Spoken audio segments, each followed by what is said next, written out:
حضرت حوشب رضی اللہ تعالیٰ عنہ آپ فرماتے ہیں کہ ایک دفعہ میں ایک قبیلہ عرب کے اندر اترا، وہاں چند قبریں تھیں۔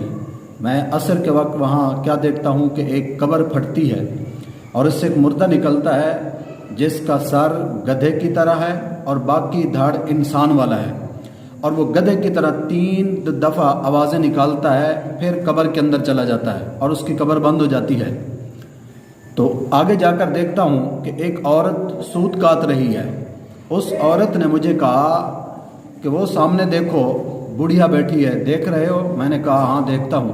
کہا یہ بڑھیا اس کی ماں ہے جو قبر کے اندر سر نکال کر گدھے کی طرح آواز نکالتا ہے، یہ اس کا بیٹا ہے۔